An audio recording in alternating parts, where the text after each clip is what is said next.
है कि जब वोटिंग ली गई है, जब डिवीजन की मांग की गई थी तो अंतर कितना था। सिर्फ 50 खासदार इधर थे तो आपने पूरा का कानून है तो वहां पर ले लिया था करके। और ठीक है, अब उनका साथ देने के लिए टीडीपी के हमारे चंद्रबाबू नायडू साहब है, जेडीयू के नीतीश कुमार साहब है, उन्होंने आज डर और खौफ में मोदी जी का साथ तो दे दिया, लेकिन 4 महीने के बाद उनको इलेक्शन के अंदर जाना है, वहां पे वो क्या सूरत लेकर जाने वाले हैं ये भी है तो एक सवाल रहेगा। अजीत पवार भी नरेंद्र मोदी साहब के गोद में जाकर बैठ गए हैं। ये वही अजीत पवार है जो कहते हैं कि मुसलमानों को मैं कुछ होने नहीं दूंगा करके, मुसलमानों की रक्षा मैं करूंगा करके। तो अजीत पवार सड़क के ऊपर तुम कुछ और कहेंगे और वहां पर जाकर कुछ और बात करेंगे, किसके साथ हाथ में हाथ मिला देंगे करके। उसमें तो इनकी बोलनी और करनी के अंदर बहुत फर्क नजर आ रहा है। अब हो गया है, बिल पास हो गया है, एक लड़ाई रास्ते के ऊपर लड़ेंगे, दूसरी लड़ाई सुप्रीम कोर्ट के अंदर जाएंगे। लेकिन सुप्रीम कोर्ट से भी अब हमें बहुत ज्यादा उम्मीदें नहीं रही। अगर वहां पर अच्छे ईमानदार अगर जज बैठे हैं और वो सुन रहे हैं तो इंसाफ की उम्मीद है। अगर वो जज बैठा है जो रिटायरमेंट के बाद जिसे NHRC national human rights commission का चेयरमैन बनना है या उसे राज्यसभा की सीट चाहिए, तो इंसाफ वहां पे भी नहीं मिलने वाला है। और अभी मोदी जी के कार्यकाल के अंदर ऐसे बहुत सारे सुप्रीम कोर्ट के जजेस हैं जो रिटायरमेंट होते ही मोदी जी के पास जाके बैठ जा रहे हैं, अच्छी अच्छी पोस्ट ले रहे हैं।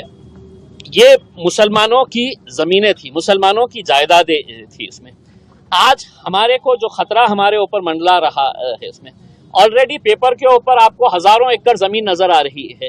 ये जमीनें वापस किस तरह से ली जा सकती है, इसके लिए कायदा बनाने की जरूरत थी। इसके अंदर पूरे बिल के अंदर कहीं कोई प्रावधान नहीं है।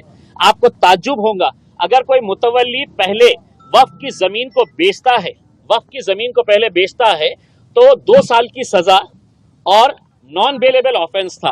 अमित शाह जी ने इतने खुश हो गए हैं कि चलो मैं मुसलमानों को तो ये, लेकिन मेरी इनकी जमीनें जो बेच रहा है तो 2 साल की सजा कम करके उसको 6 महीने कर दिए हैं और जो नॉन बेलेबल ऑफेंस था उसको बेलेबल ऑफेंस कर डाले है।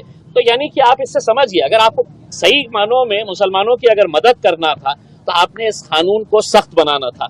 आपने पूरे मुतवल्लियों को, पूरे जितने भी बोर्ड के मेंबर धांधलियां किए हैं उनको कड़ी से कड़ी सजा कैसी मिल सकती है, हम उसका सपोर्ट करे होते।